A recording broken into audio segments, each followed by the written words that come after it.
President Trump has said he wants to get rid of the Department of Education, but not before it can be used to help fulfill his commitment to ending programs that promote diversity, equity, and inclusion.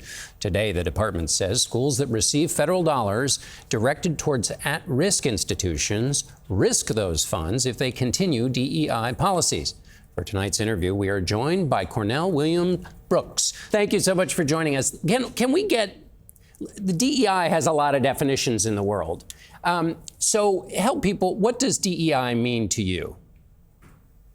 Yes, so in the wake of the civil rights movement, we have an array of programs and policies under the title or banner of diversity, equity, and inclusion. And at their heart, what they try to do is not only open the door of opportunity for people to participate in colleges, universities, in places of employment, but to ensure that people are included. And in so doing, they further equity, the well-being of people in our economy and in our society. And so when done best, they are lawful, productive, and actually increase and enhance meritocracy, competitiveness, and the strength of our economy and our people, our country. Now, how do you see it being used by the administration in the way that they would, well, let me just stop it there, how it's being used by the administration? Well, DEI is being used by this administration to, in effect, resegregate America. Here's what I mean. The Supreme Court has held that affirmative action is unconstitutional.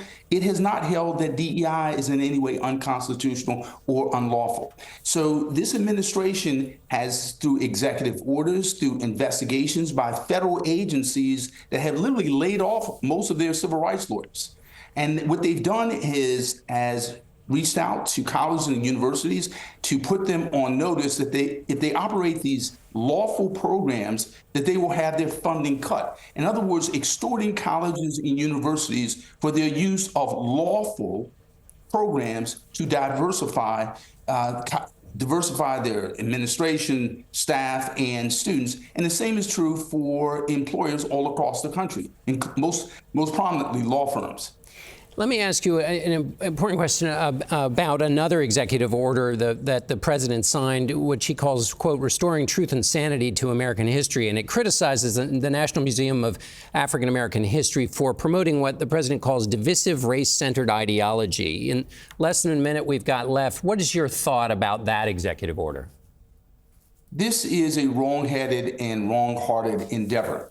We have 17 million people who visit the Smithsonian on a yearly basis. They go to see art, artifacts, and history. So in other words, if you try to turn history into propaganda, you degrade and demean our history, and most certainly the Smithsonian. And so the point being here is when people go to the African American Museum to see a shawl worn by Harriet Tubman, who led American troops into battle and freed 750 people, they're not going to see a figure, a plastic figure propaganda. They want to see American history.